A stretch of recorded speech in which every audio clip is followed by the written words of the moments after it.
नमस्कार विद्यार्थी मित्रों, હિરેન સર ઓમ શાંતિ વિદ્યાલયના ડિજિટલ ક્લાસમાં આપનું સ્વાગત છે। આજે આપણે ધોરણ 8 ઇંગ્લિશ યુનિટ 2 LMBB લર્ન મોર બી બ્રાઇટરનો અભ્યાસ કરીશું। લેસ્ટ લર્નની અંદર તમે જોયો તો અહીંયા 3 છોકરીઓ આપેલી છે, ગીતા, મીના અને સીતા। ગીતા, મીના અને સીતા। અહીંયા પેલું આપેલું છે Geeta is a tall girl, એટલે ગીતા ઊંચી છોકરી। અહીંયા તમે જુઓ મીના, તો Meena is taller than Geeta, એટલે મીના જે રહી એ આ ગીતા કરતાં કેવી ટોલર એટલે ઊંચી છે। અને Sita is the tallest among all, ને 3ની અંદર સૌથી ઊંચી કોણ છે તો સીતા છે। તો પેલું વાક્ય છે એ પોઝિટિવ ડિગ્રીનું છે, આ બીજું વાક્ય છે મીનાવાળું એ કમ્પેરેટિવ ડિગ્રીનું આપેલું છે, અને સીતાનું જે વાક્ય છે એ સુપરલેટિવ ડિગ્રીમાં આપેલું છે આપણને, એ તમારે ધ્યાન રાખવાનું। હવે આના માટે આપણે ગ્રામરનો વિડીયો ડિગ્રીઝ ઓફ કમ્પેરિઝનનો બનાવેલો છે, તો આ ડિગ્રીનો તમને એ વિડીયો જોઈ લેશો એટલે તમને આમાં ખબર પડશે કે કોને પોઝિટિવ કહેવાય, સુપરલેટિવ કોને કહેવાય, કમ્પેરેટિવ કોને કહેવાય, ક્યારે ઈઆર લાગે, EST ક્યારે લાગે, એ જોઈ લેજો તમે, એટલે તમને વધારે એમાં ખબર પડશે। એક્ટિવિટી 2 તરફ જઈએ। Read the paragraph and answer the question. ફકરો વાંચો અને જવાબ આપો। અહીંયા જે તમને બિલ્ડિંગ જે દેખાઈ રહી છે આ બુર્જ ખલીફાની છે, જે વિશ્વની સૌથી ઊંચી ટોલેસ્ટ બિલ્ડિંગ છે, જે દુબઈમાં આવેલી છે। એના વિશે પેરેગ્રાફમાં આપણે પ્રશ્નોના જવાબ લખીએ। Which is the tallest building in the world? તો Burj Khalifa is the tallest building in the world. બીજું, where is the world's tallest building? ક્યાં આવેલી છે તો એ Dubai. What do you know about Burj Khalifa's floor and height? તો Burj Khalifa has 163 floors and its height is 827.8 metres. 163 માળ અને 827.8 metre એની હાઇટ છે। What is the area of the base of Burj Khalifa? તો એનો answer આવશે C, આપણે 33,31,000 square feet. How can you say that Burj Khalifa is the most expensive building? The Burj Khalifa is the most expensive building as its cost of construction is, આ ડોલરની sign આપેલી છે અહીંયા, dollar 1.5 billion, 1.5 billion ડોલરનો એમાં ખર્ચ થયેલો છે। બીજું આપણે જોઈશે whether the following sentence are true. True અહીંયા ટી કરવાનું, ફોલ્સ અહીંયા આપણે એફ કરવાનું છે। પેલું the tallest building in the world is Burj Khalifa, તો ટ્રુ થશે, એમાં ટી કરશું। બીજું, it is the smallest building in Dubai, આપણે સ્મોલેસ્ટ પૂછેલું છે તો આપણે અહીંયા ફોલ્સ કરશું, કેમ કે સ્મોલેસ્ટ નથી, કેવી છે ટોલેસ્ટ છે, એટલે બીજું વાક્યમાં એફ કરશું આપણે। ત્રીજું, no other building has as long water supply line as the Burj Khalifa has, એટલે કે બીજી કોઈ એવી બિલ્ડિંગ નથી કે જે બુર્જ ખલીફા જેટલી વોટર સપ્લાયની લાઇન હોય એવું, તો એ પણ સાચું છે, ટ્રુ। બીજું, its lift system is the longest one in the world, તેની જે લિફ્ટ સિસ્ટમ છે એ વર્લ્ડની લાંબામાં લાંબી છે, તો એમાં પણ ટ્રુ કરશું, ટી। પાંચમું, its cost was higher than any other building in the world, એટલે કે તેનો ખર્ચ છે એ દુનિયાની બીજી કોઈ પણ બિલ્ડિંગ કરતાં વધુ છે, તો પણ સાચું આવશે, એમાં ટી કરશું। એ પણ લેસ્ટ લર્નની અંદર પણ તમે જો મેં કીધું કે એ ગ્રામરનો જે ડિગ્રીઝ ઓફ કમ્પેરિઝનનો વિડીયો બનાવેલો છે, આખો વિડીયો જ બનાવેલો છે સ્પેશિયલ ડિગ્રીઝ ઓફ કમ્પેરિઝન માટે, એ તમે જોઈ લેશો, પહેલાં એ જોઈ લેજો, પછી જ આનો અભ્યાસ કરજો, એટલે તમને વધારે મજા આવશે, ખબર પડશે। એક્ટિવિટી 3 પણ ડિગ્રીઝ ઓફ કમ્પેરિઝનને લગતી જ છે। અહીંયા 3 બોક્સ આપેલા, એમાં સ્મોલ, સ્મોલર અને સ્મોલેસ્ટ, તો અહીંયા આપણે જોઈ કે સેકન્ડ બોક્સ ઇઝ, આ બીજા નંબરનું બોક્સ છે આપેલું છે આપણને, એ કેવું છે તો સ્મોલ છે। પછી થર્ડ બોક્સ, ત્રીજું બોક્સ અહીંયા જોઈએ તો third box is smaller than first box, તો ત્રીજું બોક્સ છે એ પહેલાં બોક્સ કરતાં કેવું છે સ્મોલર એટલે કે નાનું છે, તો એમાં ER લાગેલું છે. એ બીજું બોક્સ તમે જોઈ શકો તો એ સૌથી નાનું છે, એટલે શું કીધું second box is the smallest of all the box. બધા બોક્સમાં નાનામાં નાનું બોક્સ કયું છે તો સેકન્ડ નંબરનું બોક્સ છે. એ રીતે બીજું અહીંયા વૃક્ષ 3 આપેલા છે, એક એપલનું છે, એક મેંગોનું અને એક બનિયાન આપેલું છે. તો apple tree does not have a blank trunk, તો એમાં આપણે થીક લખશું. એપલ એટલે સફરજનનું જે ટ્રંક એટલે કે થડ જે છે એ બહુ જાડું થીક એટલે કે જાડું નથી. પછી બીજું the trunk of the mango tree is thicker than apple tree, તો અહીંયા મેંગો એટલે કે જે કેરીનું જે ઝાડ છે આપણે તમને આપેલું છે કેરીનું ઝાડ તમને એ રહ્યું એ આ એપલના જે ટ્રી એટલે કે વૃક્ષ કરતાં કેવું છે થીકર ધેન એપલ ટ્રી એટલે જાડું છે. મેંગોની ટ્રી છે એ આ એપલના ટ્રી કરતાં એનું થડ કેવું છે જાડું છે. અને 3 તમે જોઈ શકો તો બનિયાન ટ્રી, જે બનિયાન ટ્રી છે એને આપણે વડ કહી, is the thickest trunk of all trees, એટલે 3 ટ્રીની અંદર સૌથી થિકેસ્ટ જાડું કયું છે તો બનિયાન ટ્રીનું. અહીંયા અર્ણવ, આદિત્ય અને યુવરાજ આપેલા છે, તો અર્ણવ ઇઝ શોર્ટ બોય, નીચો છે Arnav. Yuvraj is the shortest boy in the class, એ સૌથી શોર્ટેસ્ટમાં નાનામાં નાનો કયો છે અહીંયા યુવરાજ છે. અને આદિત્ય જે રહ્યો એ શોર્ટર ધેન અર્ણવ, આ આદિત્ય છે એ આના કરતાં કેવો છે અર્ણવ કરતાં નીચો છે. લાઇટ અને લાઇટેસ્ટ, અહીંયા પેન ઇઝ લાઇટ એટલે હલકું, તો pencil is lighter than pen, pencil છે એ પેન કરતાં પણ હલકી છે. અને ધ ફીતર એટલે કે પીછું is the lightest of all, અને પીછું 3 કરતાં હલકું છે. અહીંયા જુઓ બિગર અને બિગેસ્ટ, અહીંયા ડોગ આપેલું છે લાયન અને એલિફન્ટ, તો ડોગ ઇઝ બિગ એનિમલ. પછી લાયન તમે જુઓ તો એ ડોગ કરતાં કેવો છે મોટું એટલે બિગર, અને elephant is the biggest animal in the on the land, અને મોટામાં મોટું કોણ છે તો એલિફન્ટ છે. એક્ટિવિટી 4 તરફ જઈએ, song of songs. How many gems did Akbar have, અકબરના કેટલા રત્નો હતા તો 9 રત્નો હતા, તો જવાબ આવશે 9. હુ વોઝ તાનસેન, તો Tansen was one of the 9 gems in Akbar's court, he was great musician, તે તાનસેનના દરબારમાં જે 9 રત્નોમાંનો એક તાનસેન હતો એ મહાન સંગીતકાર હતો. Give the names of some ragas which Tansen use to play, તો જે તાનસેન જે એના વગાડવામાં ઉપયોગ કરતા હતા એવા રાગ આપણે જોઈએ. તો Tansen use to play ragas like, કેવા તો કે માલકોસ, દીપક, કેદાર અને મલ્હાર જેવા રાગ. How did Tansen create the new રાગ, તો Tansen made some innovation in the Malhar રાગ એન્ડ ક્રિએટ ધ ન્યૂ રાગ, એટલે કે તાનસેને સમ ઇનોવેશન એટલે કે થોડોક પરિવર્તન કર્યો શેમાં તો મલ્હાર રાગમાં, and create a new raga. આ ન્યૂ રાગ એટલે કયો નવો રાગ તો એ આપણે નીચેના પ્રશ્નમાં આવે છે મિયા મલ્હાર રાગ. આ નવો રાગ એને બનાવ્યો તાનસેને. Which raga did Tansen create, તો તાનસેન ક્રિએટેડ મિયા મલ્હાર રાગ. આગળ જોઈએ, for what did Tansen agree, Tansen agreed to place something new on his tanpura to make the king happy, Tansen agree થયો અને તાનપુરામાં કંઈક વગાડીને રાજાને ખુશ કરવા માટે.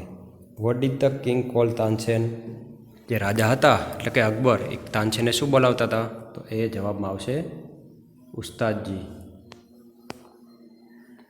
ત્રીજો, which instrument did Tansen play, Tansen શું વગાડતો કયું ઇન્સ્ટ્રુમેન્ટ તો એ તાનપુરા. જોતું which raga did Tansen sing in the court, દરબારની અંદર તાનસેન કયો રાગ ગાતો હતો તો B Darbari. The court became, તો શું આવશે કાલ્મ એન્ડ ક્વાઇટ, એકદમ શાંત થઈ જતી જ્યારે તાનસેન એના અકબરના દરબારમાં આ જે દરબારી રાગ વગાડતો ત્યારે કોર્ટ એટલે કે દરબાર આખો કાલ્મ એન્ડ ક્વાઇટ એકદમ શાંત થઈ જતો. છઠ્ઠું, પીપલ બ્લેન્ક એવરીથિંગ અરાઉન્ડ ધેમ, પીપલ જવાબમાં આવશે ફરગોટ એ, એવરીથિંગ અરાઉન્ડ ધેમ એટલે કે જે લોકો હતા એ બધું ભૂલી જતા આજુબાજુનું બધું અને એના રાગમાં મસ્ત થઈ જતા. 7મો પ્રશ્ન, why did people forget everything around them, તો people forgot everything around them because Tansen started raga Darbari on his tanpura very sweetly, એટલે ખૂબ જ મધુરતાથી એ તાનપુરામાં દરબારી રાગ વગાડતો. પેલો what did the king say to Tansen? The king said to Tansen that it was superb and he listened him every day but that was the best. કિંગે શું કીધું તાનસેનને કે સુપર્બ હું સાંભળું છું પણ આ એવરી ડે, પણ આ જે હતું એ ખૂબ જ બેસ્ટ, એટલે ખૂબ જ શ્રેષ્ઠ આજે તે વગાડ્યું. How did Tansen show his respect to the king? To show his respect to the king, Tansen bowed before the king. ત્રીજું, what did the king say about Tansen's voice? તાનસેનના અવાજ વિશે શું કીધું રાજાએ?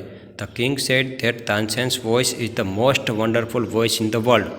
એટલે કે રાજા એટલા બધા ખુશ થઈ ગયા એના અવાજમાં, તો એમને કીધું કે તારો જે અવાજ છે એ દુનિયાનો અદ્ભુત અવાજ છે. વોટ ડીડ તાનસેન સે વિથ અ સ્માઇલ? તો તાનસેને સ્માઇલ સાથે શું કીધું? સ્મિત સાથે. તો Tansen said with a smile that કે there was someone who sang better than him. એટલે કોઈક બીજું પણ એવું છે જે મારા કરતાં હિમ, એટલે કે તેના કરતાં સારું ગાઈ શકે, એવું જવાબ આપ્યો. જ્યારે અકબરે તાનસેનને એવું કીધું કે તારો જે અવાજ છે એ દુનિયાનો સૌથી શ્રેષ્ઠ છે, ત્યારે તાનસેને એવું કીધું કે બીજું કોઈ પણ એવું છે કે જે મારા કરતાં પણ સારું ગાઈ શકે છે. હુ લિસન તાનસેન એવરી ડે? તો the king listen Tansen every day. કોણ રોજે રોજ તાનસેનને સાંભળે? તો ધ કિંગ એટલે કે રાજા, એટલે કે કોણ? તો કે Akbar. What did the king ask Tansen to arrange? તો the king ask to arrange a singing programme of the person who can sing better than Tansen in his court. એટલે કે રાજા એવું એરેન્જ કરવાનું કહે છે કે જે એનો આપણે પ્રોગ્રામ આપણે દરબારમાં રાખીએ કે જે તમારા કરતાં સારા ગાઈ શકતા હોય એવું. Tansen was the best singer? તો ખોટું આવશે, કેમ કે તાનસેન બેસ્ટ સિંગર નથી. આગળ આપણે જોઈશું તો કોણ આવશે? તાનસેનના ગુરુ જે સંત હરિદાસ હોય એ બેસ્ટ સિંગર હોય છે. Why was Akbar eager to meet him? તો Akbar was eager to meet him because Tansen told him that કે he sings better than him. શા માટે અકબર તેમને મળવા માટે આતુર થયા? ઈગર એટલે આતુર થયા. તો એટલા માટે કે તાનસેને એવું કીધું કે તેના કરતાં પણ કોઈક એવું છે જે સારું ગાઈ શકે છે. હમ્બલ મીન્સ તો સિમ્પલ થશે, હમ્બલ એટલે સિમ્પલ. ત્રીજું, yes but you do not go there as the king who said this word? તો તાનસેને અકબર રાજાને એવું કીધું કે તમે અહીંયા કિંગ એટલે કે રાજાની જેમ ત્યાં નહીં જઈ શકો. ઈગર મીન્સ તો શું થશે? એન્શિયસ, બી થશે જવાબમાં. પાંચમું, why did Akbar decide to go to meet the great singer? તો Akbar decided to meet the great singer because he would not come to meet him even if the king himself request. શા માટે અકબરે નક્કી કર્યું કે તે આ મહાન સિંગરને મળશે? એટલા માટે કેમ કે તાનસેને એવું કીધું કે તમે એમ કહેશો કે હું મારા દરબારની અંદર હું રાજા છું અને હું પોતે જ એમને રિક્વેસ્ટ કરું તો પણ તે ગાવા નહીં આવે ને, એટલા માટે જ આ અકબર જે છે એ એમને મળવા માટે આતુર હોય છે. About whom was Tansen talking two the king? તો તાનસેન વોઝ ટોકિંગ અબાઉટ સંત હરિદાસ. સંત હરિદાસ વિશે વાત કરે છે. Vote do you know about સંત હરિદાસ? તો સંત હરિદાસ વોઝ તાનસેન્સ ગુરુ. સંત હરિદાસ એ તાનસેનના ગુરુ હતા. who lived a very simple life, અને તે ખૂબ જ સાદું જીવન જીવતા હતા. he was devoted to music and to Lord Krishna. એમને બધું મ્યુઝિક અને લોર્ડ કૃષ્ણ ઉપર એમનું બધું સમર્પણ કરી દીધું હતું. Y did Haridas say that he could not sing properly? શા માટે સંત હરિદાસે એવું કીધું કે તે પ્રોપરલી નથી ગાઈ શકતો? તો Sant Haridas said that he could not sing properly because he had left singing many days ago. કેમ કે ઘણા દિવસથી એટલે ઘણા સમયથી એમને ગાવાનું છોડી દીધું, એટલા માટે એમ કે હું બરાબર ગાઈ નહીં શકું. જ્યારે રિક્વેસ્ટ કરી તાનસેન અને અકબરે ત્યારે એમને ના પડી કે હું નથી ગાઈ શકતો, કેમ કે મેં ઘણા દિવસથી ગાવાનું છોડી દીધું છે. સંત Haridas came to the અકબર્સ court. સંત હરિદાસ અકબરના દરબારમાં ગયા હતા? તો ના, ખોટું. 5મો, Sant Haridas was devoted to music and to lord Krishna. તો સાચું, કેમ કે સંત હરિદાસે બધું જ તે મ્યુઝિક એટલે કે સંગીત અને લોર્ડ કૃષ્ણને સમર્પિત કરી દીધું હતું. 6. What was the name of the other disciple of Haridas. જે બીજા જે શિષ્ય હતા હરિદાસના, એક તો આ તાનસેન અને બીજા જે શિષ્ય હતા તેનું નામ શું? The other disciple of Haridas was Baiju Bawra. એ કોણ હતા? તો કે બૈજુ બાવરા હતા. 7મું, who sang better than Tansen. તો Sant Haridas sang better than Tansen. Who were Sant Haridas disciple. Disciple એટલે કે શિષ્ય. તો કોણ કોણ સંત હરિદાસના શિષ્ય હતા? તો બૈજુ બાવરા જે ચાંપાનેરના હતા, and Tansen wear Sant Haridas disciple. તો સંત હરિદાસના બંને મહાન સંગીતકારો છે. Vote did Sant Haridas say when Tansen and the king requested him to sing. જ્યારે તાનસેન અને રાજાએ તેમને રિક્વેસ્ટ કરી ત્યારે શું કીધું? તો Sant Haridas said that he was not a great musician and he had left singing many days ago.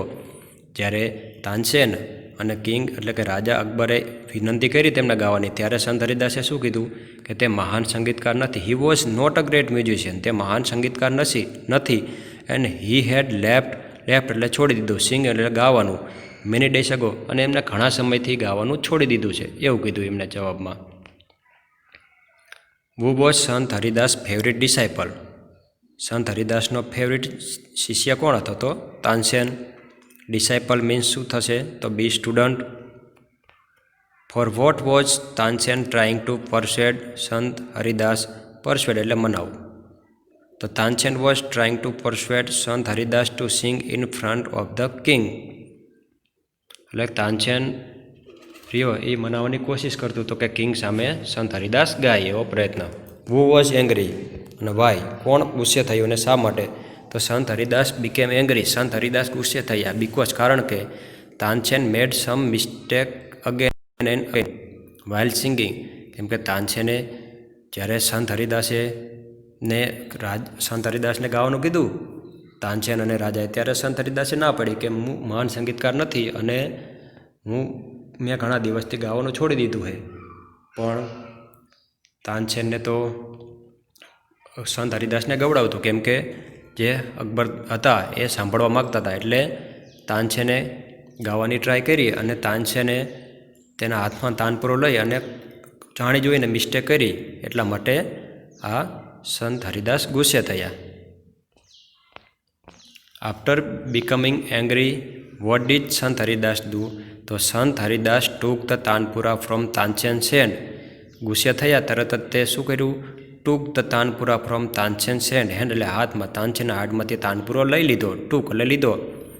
And sang raga Darbari in the right way. અને સાચા અર્થમાં એ દરબારી રાગ ગાવા માંડ્યા. That note the right note Tansen. Who said this word. આવો કોણે શબ્દ કીધું કે તે નોટ છે એ રાઇટ નોટ? તો સી સંત હરિદાસે કીધું. વિચ રાગ ડીડ સંત હરિદાસ સિંગ. સંત હરિદાસે કયો રાગ ગાયો? તો B Darbari. How did Tansen get Sant Haridas to sing. તો Tansen made some mistake again and again while singing raga Darbari which made Sant Haridas angry and he sang the same raga in the Darbari. એટલે તાનસેને જાણી જોઈને મિસ્ટેક કરી અને એટલા માટે તે આ હરિદાસે પછી એ તાનપુરો હાથમાં લઈ અને સાચા અર્થની અંદર એમને આ દરબારી રાગ ગાવાનો શરૂ કર્યો. What did the king realise. કિંગને શું રિયલાઇઝ થયું? The king realise that Tansen was right. કે આ તાનસેન એ સાચો હતો. What did the king say in praise of Sant Haridas. The king said that Sant Haridas was greatest musician. શું કીધું કિંગે? કે સંત હરિદાસ મહાન સંગીતકાર છે. નો other musician was great as હિમ. અને બીજા કોઈ જ એવા મ્યુઝિશિયન નથી તેમના જેવા. 3. What does the phrase broke the silence. આ ફ્રેઝનો મતલબ શું થાય? Broke the silence. તો broke the silence means saying something after a long silence, એટલે ઘણા સમયના સાયલેન્સ પછી કંઈક કહેવું, એને બ્રોક ધ સાયલેન્સનો મતલબ એ થાય. Who realise that Tansen was right, તો કિંગને રિયલાઇઝ થયું કે તાનસેન સાચા હતા. No other musician is so great as him, એનો મતલબ કે he is the greatest musician. 6. King of kings means, તો શું થશે? ગોડ. રાજાના રાજા કોણ? તો કે ગોડ એટલે કે ભગવાન. કમાન્ડ મીન્સ તો ઓર્ડર. અહીંયા આપણે ટ્રુ અને ફોલ્સ, ખરા ખોટાને નિશાની કરો. There were 8 gems in Akbar's court, તો ફોલ્સ, 9 આવશે. Tansen was a great musician, તો એમાં સાચું આવશે. Tansen made some innovation in the Kedar raga, તો ખોટું આવશે કેમ કે કેદારમાંની પણ મલ્હારમાં ઇનોવેશન કર્યો હતો. Tansen played different types of musical notes for the king, તો આ અલગ અલગ પ્રકારના નોટ્સ એ રાજા માટે ગાતો હતો, એ પણ સાચું. અહીંયા what do this lines from the lesson mean, tick the correct answer. પાઠના વાક્યોનો અર્થ સમજી સાચું કરવાનું છે આપણે. There is someone who sings better than me, તો શું આવશે જવાબમાં? B, someone sings better than I do. બીજું, Tansen made some innovation in the Malhar raga, તો આન્સરમાં બી આવશે કે Tansen made some improvement in the Malhar raga. Innovation એટલે કે ઇમ્પ્રુવમેન્ટ કર્યું. ત્રીજું, I am afraid he will not come શહેનશાહ, મને બીક છે કે તે નહીં આવે, મતલબ કે I am afraid that he will refuse to come, એટલે કે રિફ્યુઝ એટલે નકારી દેવા આવવાનું, એનો મતલબ એવો થાય કે મને બીક છે કે તે આવવા માટે ના પાડી દેશે. ચોથું, આઈ shell go as a humble lover of music, હું ત્યાં એક સંગીતના હમ્બલ લવર ઓફ મ્યુઝિક એટલે કે સંગીતના નમ્ર ચાહક તરીકે જઈશ. એનો મતલબ કે આઈ shell go as a simply music lover, એક હું બીજા લોકો જે મ્યુઝિકના લવર હોય એવી રીતે જ હું ત્યાં જઈશ. પાંચમું, બટ તાનસેન ન્યૂ કે how to get round him, તો આન્સર બી આવશે કે Tansen knew how to get Sant Haridas to sing. ત્રીજું, I sing at your command, એટલે કે I sing when you ask me to. શું કીધું તું? આ તાનસેને કીધું હતું કે આઈ સિંગ યોર કમાન્ડ, હું તમારા આદેશમાં ગાઉં છું, કે જ્યારે તમે મને ગાવાનું કહું ત્યારે હું ગાઉં છું. I left singing many days ago, મેં ઘણા દિવસથી ગાવાનું છોડી દીધું, તો એનો શું આવશે? સી, કે I am not singing for many days, એટલે કે ઘણા સમયથી ગાયું નથી. અહીં સોક્રેટિસ વિશે આપણે પેરેગ્રાફ આપેલો છે, એના પ્રશ્ન જોઈ. હુ વોઝ સોક્રેટિસ, તો Socrates was the great Greek philosopher, જે ગ્રીકનો મહાન ફિલોસોફર હતો. What was Socrates believe about an angry man, તો Socrates believed that an angry man was like a beast. ત્રીજું, what did Socrates wife often try to do, તો Socrates wife often tried to provoke the cool and calm philosopher. ચોથું, what did Socrates do when his wife began to insult him? તો when Socrates' wife began to insult him, he did not speak a single word and left her alone. પાંચમું, why did his wife empty a pot full of water over him? So Socrates' wife emptied a pot full of water over him because he was not at all affected by her loud and angry scolding. તો અહીંયા સુધી આપણે 4 એક્ટિવિટીનો અભ્યાસ કરેલો છે.